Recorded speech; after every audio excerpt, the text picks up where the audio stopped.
morning, afternoon, evening, wherever you are, and welcome to Global Atheist News Roundup, dateline the 9th of September 2023. This week's headlines.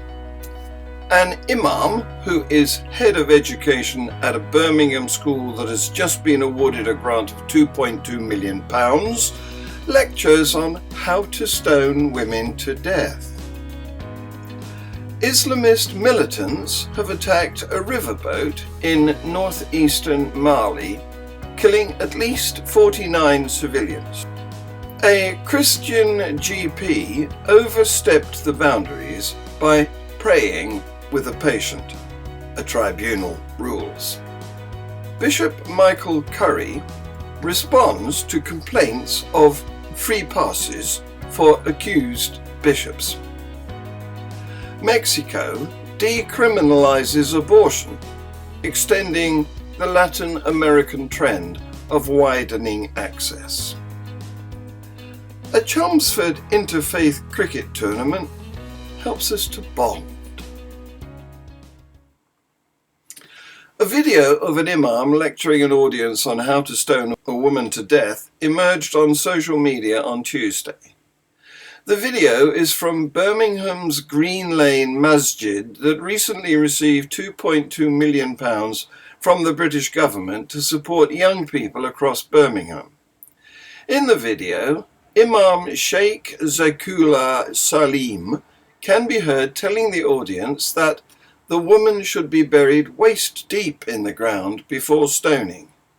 According to the Sharia, when it comes to women, there must be a hole dug in the earth in the ground, and she must be covered up to half of the body, the Imam said, who is the head Imam and head of education at the Green Lane Masjid. He worked in several roles before joining the mosque as Imam.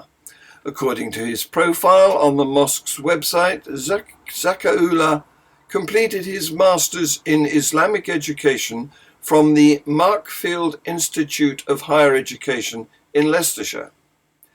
The institute is considered to be the UK's leading centre for Islamic studies.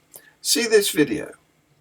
Described the punishment in the Quran as well as in the hadith of Rasulullah sallallahu alaihi wasallam. The person who commits zina, according to the Islamic ruling or the Sharia, whenever the Sharia is established, the punishment of the adulterer, the person who commits zina, man or woman, the punishment for them is, if they are married, then they will be stoned to death. And if they are unmarried, then they will be beaten with 100 lashes in front of the big Muslim gatherings. As Allah said at the beginning of Surah An-Nur, الزانية والزاني فاجلدوا كل واحد منهما مئة جلدة. The man and woman who commit zina, beat them and strike them with 100 lashes. ولا تأخذكم بهما رأفة. And you should not show any kind of mercy or sympathy towards them when it comes to the matter of the religion of Allah Dhul Jalal. Then Allah says, وَلْيَشْهَدْ عَذَابَهُمَا طَائِفَةٌ مِّنَ الْمُؤْمِنِينَ. And there should be a large group of believers witnessing their punishment. Islamist militants have attacked a riverboat in northeastern Mali, killing at least 49 civilians, the interim Malian government says. They also reportedly attacked an army camp, killing 15 soldiers, while around 50 militants are said to have died in the attack. The Islamist threat has been growing despite claims by the military that Russian group Wagner mercenaries are turning the tide of their campaign. Militants reportedly attacked the boat as it was travelling on the River Niger from the town of Gao to Mopti. The river is a key transport link in a region where there are few good roads and no railways. Militants also attacked the army camp in Birmingham Circle in the Gao region. The Malian army said on social media that the boat had been attacked by armed terrorist groups, and the boat operator, Comanav, told the news agency the vessel had been targeted by at least 3 rockets aimed at its engines. The vessel was immobilized on the river, and the army went to evacuate passengers. In India, a teacher forces pupils to slap a Muslim student. See this video. Shocking. Indian teacher forces kids to slap Muslim student. A horrifying incident in India's Muzaffarnagar district has sparked outrage nationwide after a video surfaced on social media showing a teacher by the name of Tripta Tyagi encouraging students to slap their 7-year-old Muslim classmate, Mohammed Altamash. The video shows a visibly anxious Altamash standing before Tyagi and his classmates as they took turns slapping him, while Tyagi instructed them to do it properly and made anti-Muslim remarks. The incident led to widespread condemnation, including from opposition leader Rahul Gandhi, who accused Tyagi of, quote, sowing poison of discrimination in the minds of innocent children, and blamed the ruling BJP party for stoking intolerance and violence against Muslim minorities in India. A Christian doctor overstepped the boundaries while talking about religion and praying with a patient, but is not guilty of serious misconduct, medical watchdogs have ruled. Dr. Richard Scott, a medic since 1983, began discussing religion to his vulnerable patient, including talking about his own faith, before clasping his patient's hands in prayer, the Medical Practitioners Tribunal Service found. Scott, who ran 2 mission hospitals in Tanzania before becoming a GP, also gave the patient a Bible on leaving the Bethesda Medical Centre in Margate, Kent. The patient, identified only as patient B, a 19-year-old man with a history of attention deficit hyperactivity disorder, was suffering from poor mental health when he went to see Dr. Scott on August 25th last year with his mother. 2 weeks later, the teenager's mother made a complaint to NHS England about her son's consultation. Dr. Scott told the tribunal hearing that he declined the use of antidepressants for his patient, discussed counselling, then asked permission to tackle his issues from a third, spiritual angle. But the teenager told the tribunal he was taken aback when the doctor began talking about Christianity, which made him feel uneasy, and claimed the GP told him he needed to reconnect with God. Dr. Scott told the tribunal that he does not pressurize anyone into a spiritual discussion, but rather offers and encourages. The tribunal found that though patient B did consent to undertake a spiritual discussion, Dr. Scott then overstepped the boundaries. He should have checked the teenager was comfortable with engaging in such a discussion and did not feel under pressure to continue it, the tribunal ruled.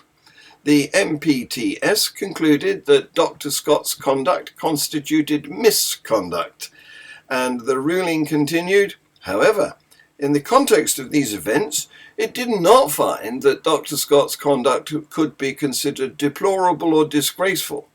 Therefore, it concluded that, although this amounted to misconduct, Dr. Scott's actions did not cross the high threshold required to be considered serious misconduct. The tribunal is currently sitting to consider if Dr. Scott should be given a warning letter, which would be his second. In June 2012, the General Medical Council issued Dr. Scott with a warning letter after a patient complained that the GP had abused his position to push his religion upon him. Presiding Bishop Michael Curry, head of the Episcopal Church, announced recommendations for revising disciplinary procedures for bishops in a video posted on Tuesday, September the 5th. For the sake of the gospel, for the sake of our integrity, and above all, for the sake of the well-being of every child of God who is a part of this church, we cannot, we must not, and we will not sit idly by when anyone is hurt or harmed in our midst, said Curry. He asked the Standing Commission on Structure, Governance, Constitution and Canons, a representative body of 10 laity, 5 clergy and 5 bishops, to review how the Church has disciplined bishops and to recommend changes to that process to the General Convention, the denomination's governing body. Curry was responding to an August the 31st letter signed by at least 55 Episcopal bishops who are angered by and deeply concerned about the perception or the reality that bishops get a free pass on behavioral issues. Last Wednesday, Julia Ayala Harris, President of the House of Deputies and the second-ranking officer of the Church, wrote a letter stating concerns about the Church's response to her allegations that a retired bishop subjected her to non-consensual physical contact, as well as inappropriate verbal statements on July the 9th, 2022, the day she was elected president. Ayala Harris wrote that she filed a complaint that led to a Title IV process, the internal disciplinary procedure for Episcopal clergy accused of misconduct. Though investigations found that the retired bishop likely violated church canons and the New York sexual harassment laws, Ayala Harris said he was referred for a pastoral response rather than discipline. I find this outcome deeply unsettling and feel the referral to be an obvious abuse of discretion by the church attorney, Ayala Harris wrote. As women, we have all experienced inappropriate behavior on the parts of others, and as bishops, we're responsible for helping with church discipline. We're also responsible for how do we do the work of justice, the work of reconciliation. Gretchen Rayberg, Bishop of the Diocese of Spokane, Washington, and one of the organizers behind the letter, told Religion News Service, "We are aware of several recent high-profile cases in which bishops were accused of improper behavior, and many in the church believe those bishops received few or no consequences. Bishops cannot be allowed to have a free pass." Mexico's Supreme Court threw out all federal criminal penalties for abortion on Wednesday, ruling that national laws prohibiting the procedure are unconstitutional and violate women's rights, in a sweeping decision that extended Latin Americans' trend of widening abortion access. The High Court ordered that abortion be removed from the federal penal code. The ruling will require the Federal Public Health Service and all federal health institutions to offer abortion to anyone who requests it. No woman or pregnant person nor any health worker will be able to be punished for abortion, the Information Group for Chosen Reproduction, known by its Spanish initials GIRE, said in a statement. Some 20 Mexican states, however, still criminalize abortion, and while judges in those states will have to abide by the court's decision, further legal work will be required to remove all penalties. Celebration of the ruling soon spilled out onto social media. "Today is a day of victory and justice for Mexican women," Mexico's National Institute for Women wrote in a message on the social media platform X, formerly known as Twitter. The government organization called the decision a big step toward gender equality.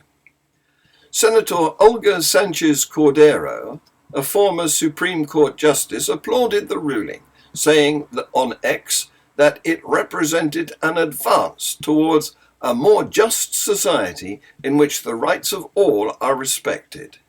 She called on Mexico's Congress to pass legislation in response. But others in the highly religious country decried the decision. Irma Barrientos, director of the Civil Association for the Rights of the Conceived, said opponents will continue to fight against expanded abortion access. We're not going to stop, Barrientos said. Let's remember what happened in the United States. After 40 years, the Supreme Court reversed its abortion decision, and we're not going to stop until Mexico guarantees the right to life from the moment of conception. The court said on X that the legal system that criminalized abortion in Mexican federal law was unconstitutional because it violates the human rights of women and people with the ability to gestate. The decision came 2 years after the court ruled that abortion was not a crime in one northern state. That ruling set off a slow, state-by-state process of decriminalizing it. The Chelmsford Hindu Society overcame teams from Chelmsford Cathedral and Chelmsford Muslim Society to win the Triad tournament at Broomfield Cricket Club on Sunday. The 3 teams finished the day sharing dinner together. These kind of events are really needed to break down barriers, said Sidra Naim, who was there as a Deputy Lieutenant of Essex. It helps different faiths to get to know each other, to actually work in partnership with each other, to bond with each other. It strengthens the whole network of faith. Stay on this channel to watch Tercia and I host guest Jason Jewell, a lecturer on logic at American colleges. He's offered me $5,000 if I can demonstrate that logic is non-contingent with reality. What's going to happen? You can join in. It's a live show.